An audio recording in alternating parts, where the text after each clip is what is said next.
क्या हाल है बच्चों। हिंदी मीडियम का ये मेरा पहला ऑनलाइन वीडियो है और ये जीव विज्ञान पे आधारित है। क्लास 10 का कक्षा 10 का जीव विज्ञान का सबसे पहला चैप्टर है, सबसे पहला अध्याय है जैव प्रक्रम। जैव प्रक्रम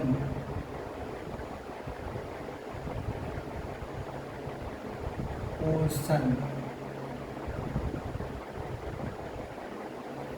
जैव प्रक्रम पोषण, इसमें ज़्यादा हम लोग कुछ फर्स्ट वीडियो में पढ़ने वाले नहीं हैं, उसी टर्म पढ़ाएंगे। जैसे सबसे पहले हम इस चैप्टर का इंट्रोडक्शन देना चाहेंगे। क्या देना चाहेंगे? इंट्रोडक्शन यही है। जैव प्रक्रम को समझने के लिए, किसको समझने के लिए? जैव प्रक्रम को समझने के लिए सबसे पहले सजीव और निर्जीव पदार्थ को समझना पड़ेगा। जैव प्रक्रम को समझने के लिए किससे समझना पड़ेगा?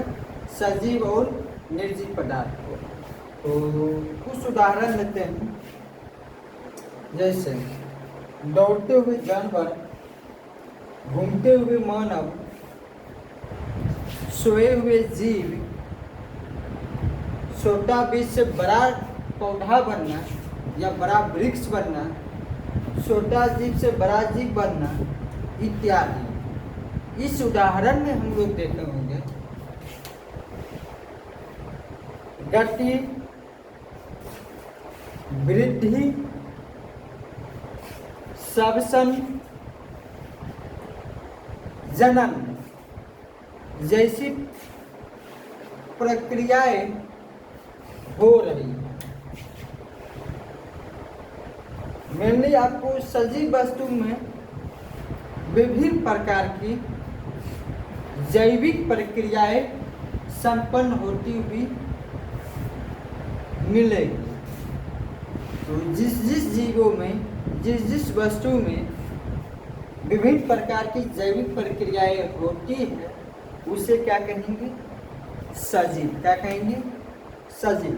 लेकिन बहुत सारा ऐसा भी वस्तु है जिसमें इस तरह का जैविक प्रक्रिया नहीं होती है, तो उस वस्तु को क्या कहेंगे? निर्जीव। जैसे बात किया जाए तो पत्थर, ब्लैकबोर्ड, मार्कर, पेन, आकाश, जल, वायु इत्यादि, ये क्या कहलाएगा? निर्जीव। चलो देखते हैं क्या बोले थे।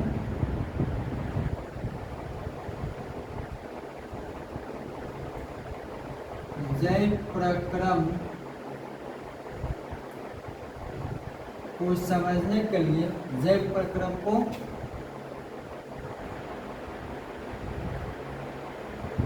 समझने के लिए हमें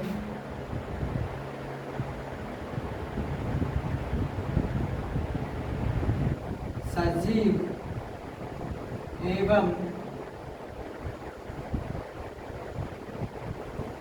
निर्जीव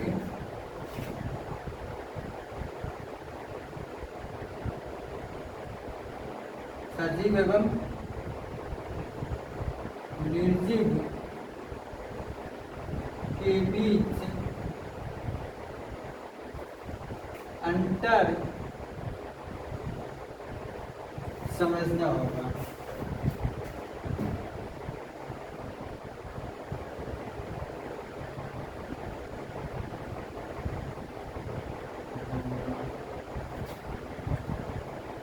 कुछ उदाहरण से हम बताए थे, जैसे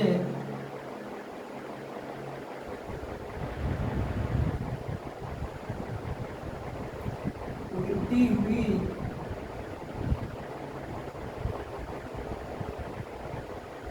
चिड़िया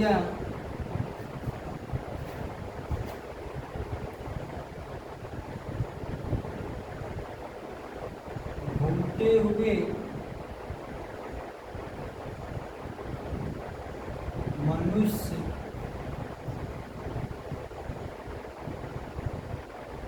दौड़ते हुए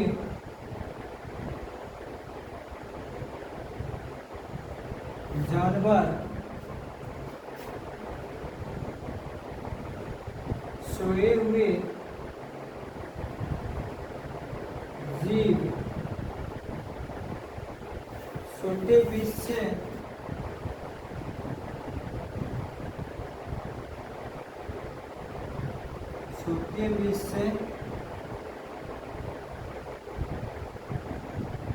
पौधा का बनना, छोटे जीव से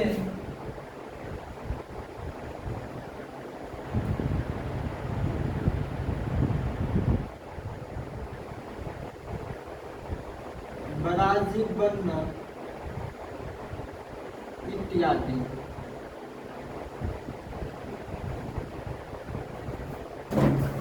इसमें देखेंगे बहुत सारा आपको जैविक प्रक्रिया नजर आएगी, जैसे उड़ती हुई चिड़िया, घूमते हुए मनुष्य, दौड़ते हुए जानवर में आपको किस तरह का जैविक प्रक्रिया नजर आ रही है? गति और फिर सोए हुए जीव में किस तरह का प्रक्रिया आपको नजर आ रही है? तो आपको एक चीज बता दें, यदि कोई भी जीव यदि सो रहा है तो उसका जो श्वसन होता है वो चलते रहता है। क्या चलते रहता है? श्वसन। अब यहाँ आता है श्वसन क्या है?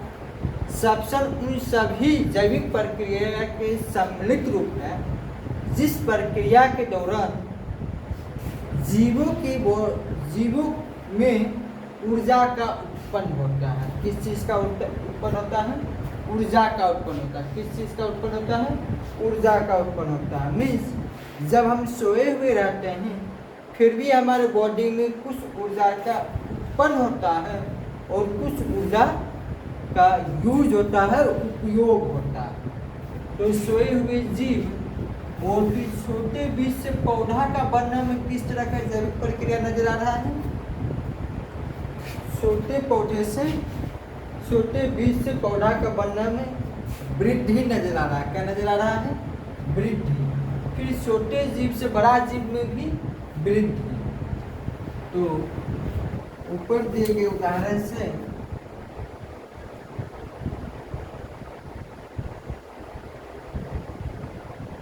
ऊपर दिए गए उदाहरण से हमें ज्ञात होता है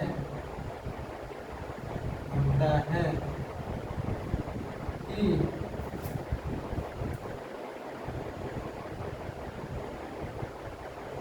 गति, वृद्धि, जनन, उत्सर्जन,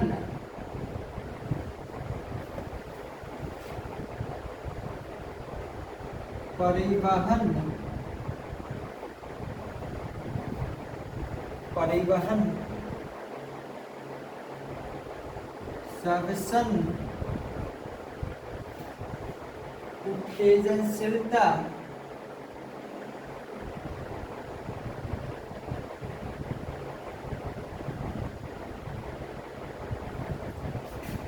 आदि विभिन्न प्रकार का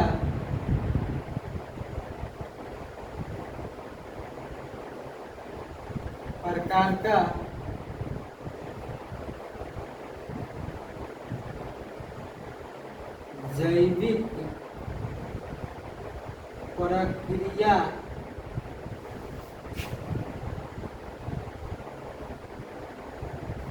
संपन्न होता है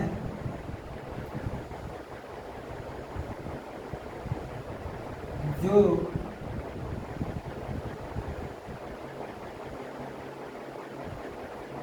सजीव का लक्षण है।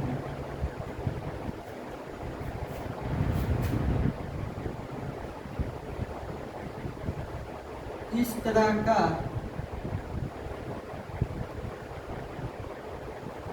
प्रकार का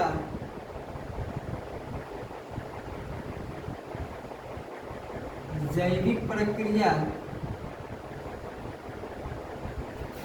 हमें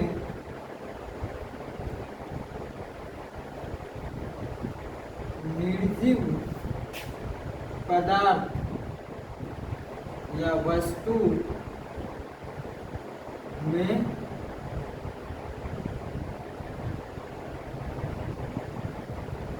देखने को नहीं मिलेगा। जैसे पत्थर,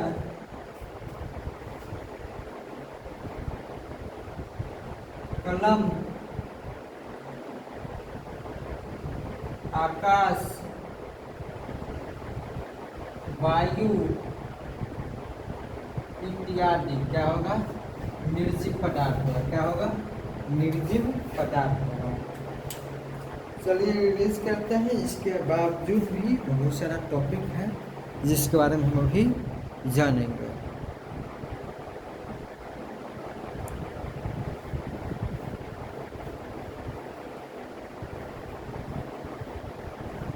हम समझ चुके हैं सजीव और निर्जीव वस्तु में अंतर। अब यहाँ एक क्वेश्चन उत्पन्न होता है कि वायरस क्या मीन्स विषाणु। वायरस को क्या कहते हैं? विषाणु। विषाणु क्या सजीव है या निर्जीव? तो हम आपको बता दें, विषाणु जो है सजीव और निर्जीव के बॉर्डर लाइन है। क्या है? बॉर्डर लाइन है, बाउंड्री है। क्या है? बाउंड्री है। हम विषाणु को तब तक निर्जीव कहेंगे जब तक विषाणु निर्जीव पदार्थ है। लेकिन जैसे ही विषाणु किसी जीवित कोशिका के संपर्क में आ जाएगा और आणविक गति करना स्टार्ट कर देगा। किस तरह का गति? मॉलिक्यूलर मोशन करना स्टार्ट कर देगा, आणविक गति करना स्टार्ट कर देगा, तो हम क्या कहेंगे? वायरस भी क्या हो गया? जीवित हो गया, भी सजीव हो गया। तो यहाँ लिखा जाएगा जीवों में पाए जाने वाला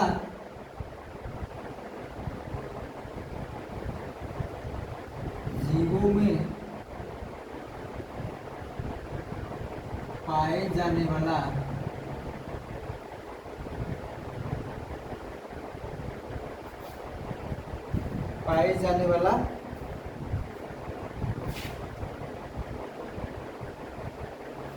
जीवों में पाए जाने वाला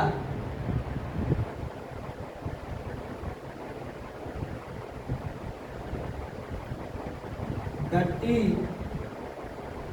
वस्तुतः आणविक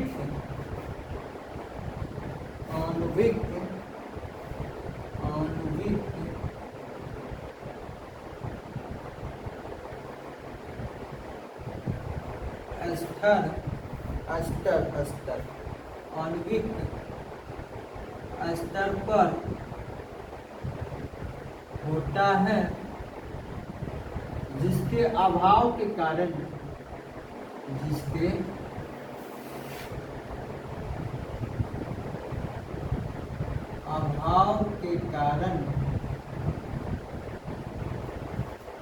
विषाणु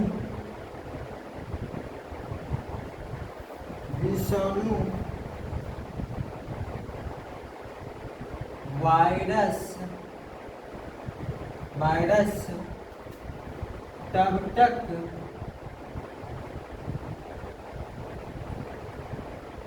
निर्जीव रहता है,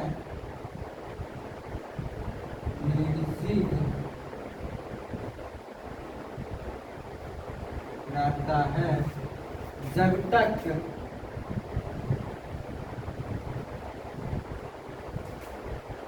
यह किसी जीवित कोशिका को किसी जीवित कोशिका को संक्रमित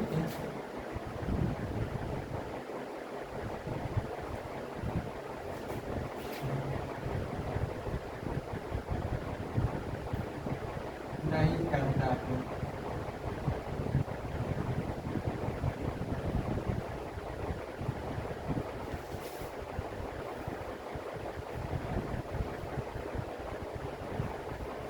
यदि यह किसी जीवित कोशिका को संक्रमित करता है तो इसके अंदर आणविक गति होने लगता है।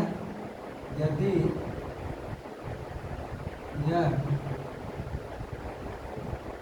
किसी जीवित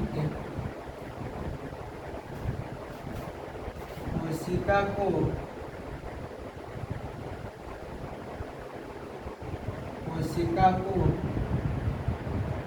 संक्रमित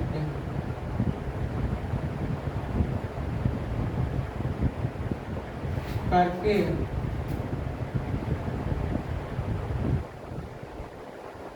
आणविक गति करने लगेगा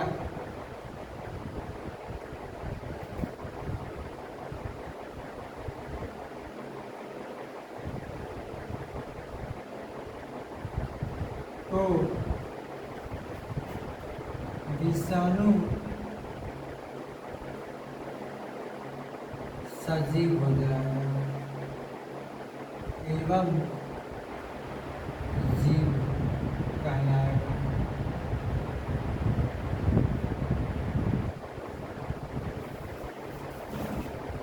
क्या बोले?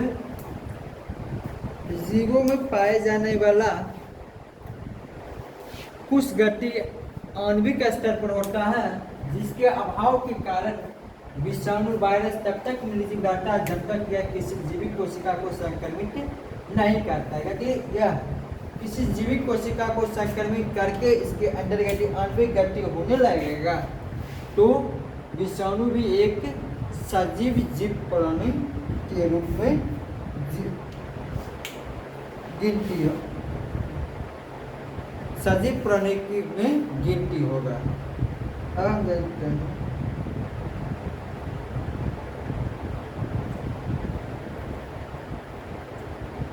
जितना भी सजीव पदार्थ होता है क्या जितना भी सजीव पदार्थ होता है उस सजीव पदार्थ के अंदर जो अणु होता है क्या अणु होता है उसमें विशेष प्रकार का संयोजन होता है। क्या होता है? विशेष प्रकार का संयोजन होता है जिसके फलस्वरूप जीवों का निर्माण संभव हो पाता है। क्या बोले?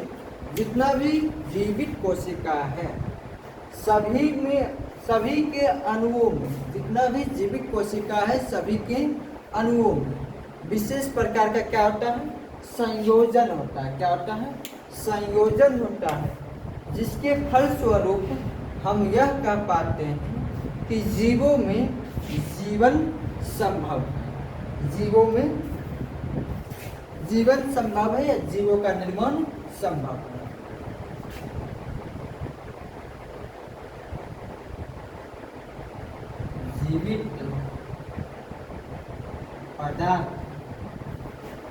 जीवित पदार्थ में अणुओं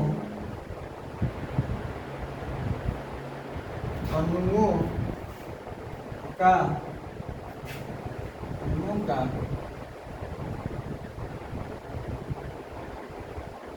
विशेष प्रकार का संयोजन होता है। अणुओं का विशेष प्रकार का संयोजन होता है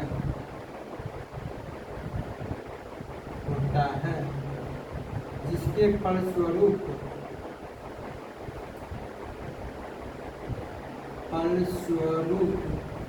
जीवों का निर्माण होता है। का निर्माण होता है। जैसे बात करते हैं न्यूक्लियोप्रोटीन का अणु किसी अन्य अणुओं के साथ संयोजन करके जीव द्रव का निर्माण करता है। किस चीज का निर्माण करता है?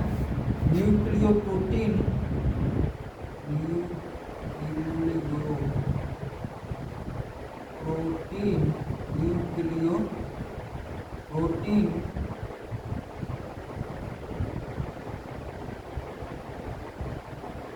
न्यूक्लियोप्रोटीन के अणुओं का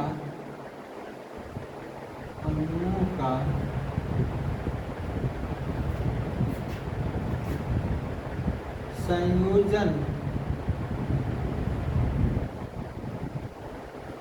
किसी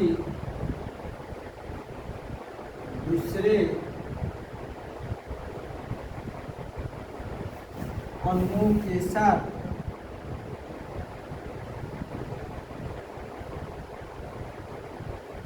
होने पर जीव द्रव प्रोटोप्लाज्म का निर्माण होता है।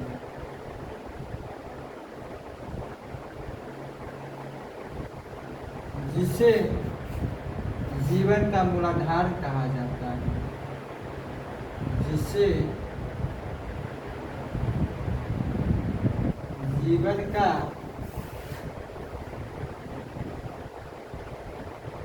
मूलाधार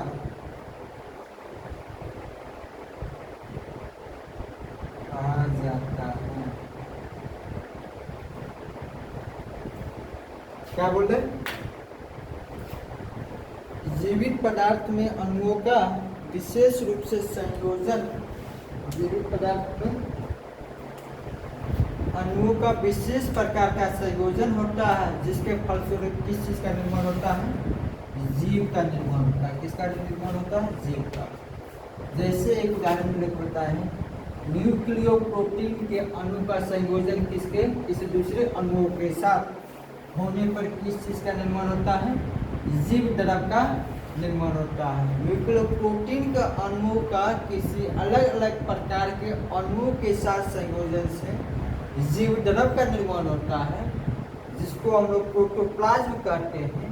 और इसी जीव द्रव को क्या कहा गया है? जीवन का मूलाधार कहा गया। कहना मतलब हमारे शरीर के अंदर जितना भी जैविक क्रियाएं होगी सभी कहाँ होगी?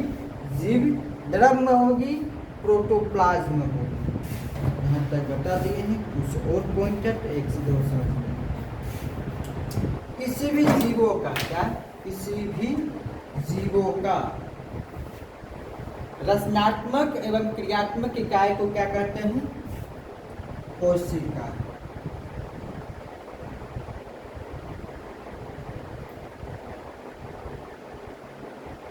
कोशिका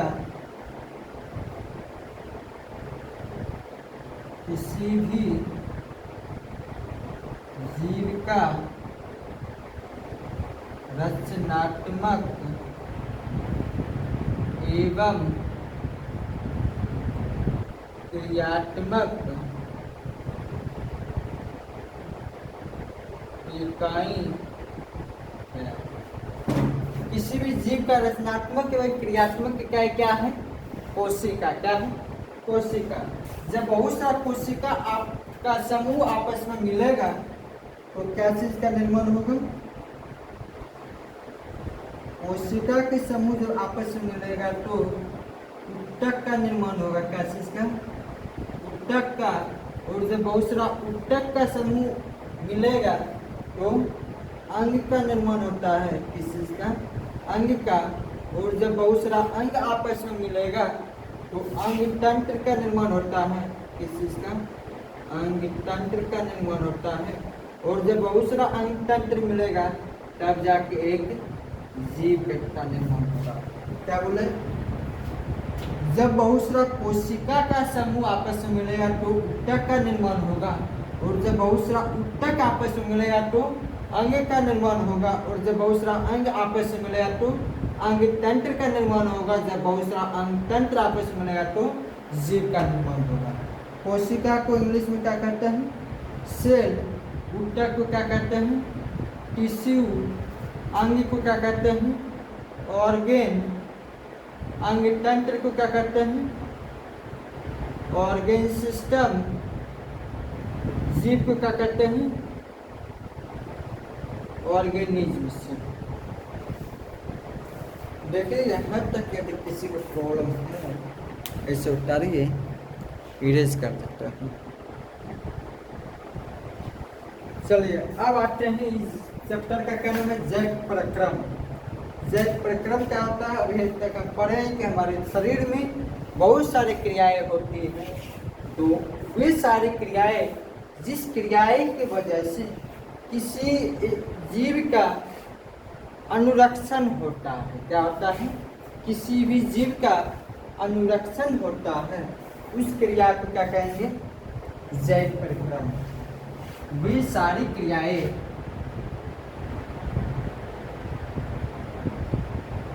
वे सारी क्रियाएं जिसके द्वारा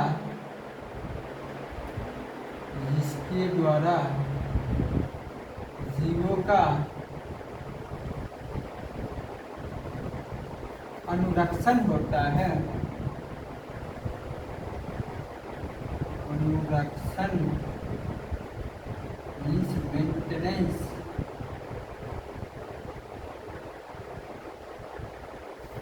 होता है,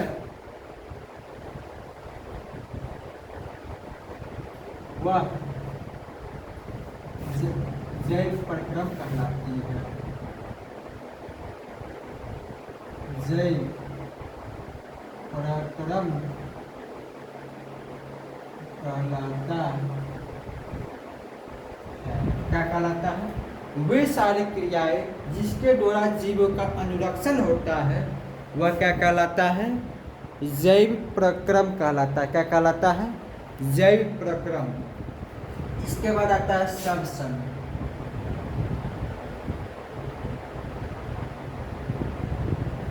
श्वसन क्या होता है? श्वसन वह क्रियाएं का, वह सभी क्रियाओं का सम्मिलित रूप है। श्वसन क्या है? श्वसन उस सभी क्रियाएं का सम्मिलित रूप है जिसके वजह से हमारे शरीर में ऊर्जा का उत्पन्न होता है। श्वसन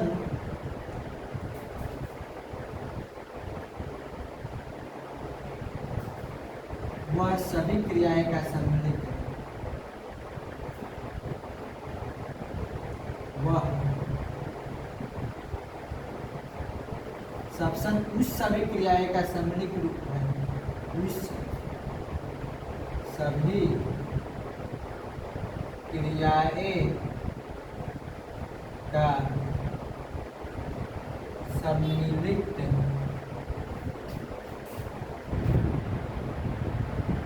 रूप है, जिसके द्वारा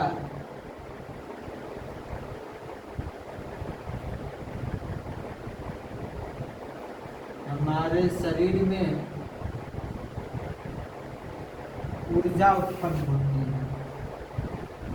ऊर्जा उत्पन्न होती है।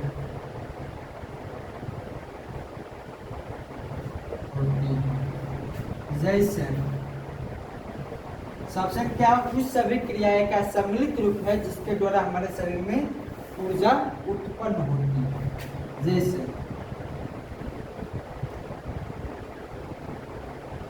ये किसका फॉर्मूला है? ग्लूकोज। ग्लूकोज जिसको क्या कहते हैं? भोजन। क्या कहते हैं? भोजन। ये भोजन किसके साथ संयोजन करता है? ऑक्सीजन के साथ। किसके साथ? ऑक्सीजन के साथ। ऑक्सीजन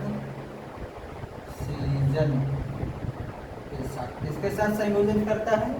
ऑक्सीजन के साथ संयोजन करने पर क्या चीज बनता है? Carbon dioxide CO2 plus water H2O जल प्लस ऊर्जा, जिसको हम लोग इंग्लिश में एनर्जी कहते हैं। ये क्या होता है? जल। और ये क्या होता है? कार्बन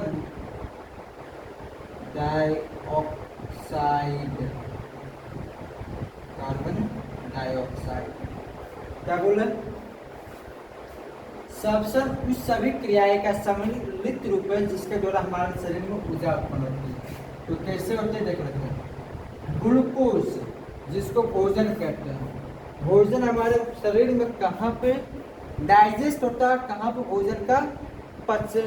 भोजन पचता है, छोटी आंत होती है, वहाँ पर जाकर क्या होता है? भोजन पचता है। और वहीं पर क्या होता है? खून के द्वारा इस भोजन को सोख लिया जाता है और उसको अलग अलग कोशिका तक पहुंचाया जाता है। जब अलग अलग कोशिका तक पहुंचती है तो श्वसन के प्रोसेस से, किस क्रिया से? श्वसन के क्रिया से ऑक्सीजन भी कोशिका तक पहुंचाया जाता है और भोजन और ऑक्सीजन दोनों मिलकर कार्बन डाइऑक्साइड, जल और ऊर्जा का निर्माण करता है। और ये जो ऊर्जा का निर्माण होता है ये कहाँ होता है? हमारे शरीर में कोशिका में होता है।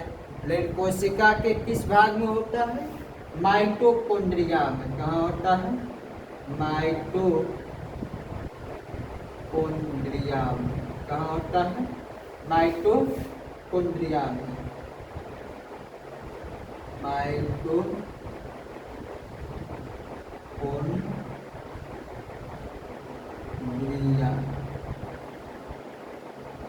कोन्ड्रिया में कहाँ होता है? माइटोकॉन्ड्रिया में। कहाँ होता है एनर्जी का उत्पादन? माइटोकॉन्ड्रिया में। और जो कार्बन डाइऑक्साइड और जल बनता है ये अपशिष्ट पदार्थ रहता है। क्या रहता है? अपशिष्ट पदार्थ रहता है, जिसको हमारे शरीर से बाहर निकलना बहुत ही आवश्यक होता है। यदि इस अपशिष्ट पदार्थ को अपने शरीर से बाहर नहीं निकालेंगे तो हमारे शरीर में अलग अलग तरह का बीमारी फैल सकती है। चलिए आगे पढ़ते हैं। दो चीज है, एक कोशिकीय और दूसरा बहुकोशिकीय जीव। दोनों के बारे में भी बताते हैं। चलिए सिर्फ समझ लीजिए, एक कोशिकीय और बहुकोशिकीय। एक कोशिकीय जीव में जो भी क्रिया होगी, कहने मतलब एक कोशिकीय जीव के द्वारा किसी भोजन का ग्रहण करना और फिर भोजन का एक जगह से दूसरे जगह प्रस्थान करना, गैसों का आदान प्रदान करना, अपशिष्ट पदार्थ का बाहर निकलना, ये सभी के लिए अलग अलग या खास अंग नहीं होता। किसमें खास अंग नहीं होता है? एक कोशिकीय जीव में। वैसा जीव जो एक कोशिका के मिलकर बना होता है। क्या बोले? एक कोशिकीय जीव में विभिन्न क्रियाएं जैसे भोजन का आदान प्रदान, भोजन का ग्रहण, गैसों का आदान प्रदान, कुछ अपशिष्ट पदार्थ का बाहर निकालने के लिए कोई खास अंग नहीं होता है। क्यों नहीं होता है? क्योंकि एक कोशिकीय जीव का सारा शरीर पर्यावरण के कांटेक्ट में रहता है। किसके कांटेक्ट में रहता है? पर्यावरण के संपर्क में रहता है। किसके कांटेक्ट में रहता है? पर्यावरण के संपर्क में रहता है, जिसके वजह से यह विसरण विधि से, किस विधि से? विसरण विधि से आसानी से गैस का आदान प्रदान हो पाता है। लेकिन बहुकोशिकीय जीवों में बात करें तो अलग अलग कामों के लिए, अलग अलग क्रिया के लिए अलग अलग खास अंग है। क्यों है? क्योंकि बहुकोशिकीय जीवों में या जटिल जीवों में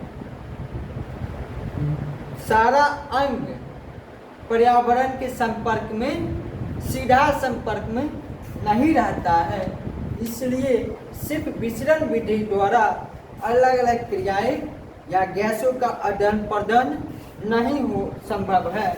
इसी प्रकार से, इसी तरह से बहुकोशिकीय जीवों में, इसमें बहुकोशिकीय जीवों में अलग अंग उपस्थित रहता है और जितना भी कोशिका होती है बहुकोशिकीय जीवों में, हर एक कोशिका का काम बढ़ता हुआ रहता है, हर एक कोशिका का काम बढ़ता हुआ रहता है। तो चलिए आज का वीडियो हम यहीं ऑफ करते हैं। आगे का क्लास हम कल बताएंगे, जो क्लास आपका क्वेश्चन से स्टार्ट होगा। कहाँ से? क्वेश्चन से।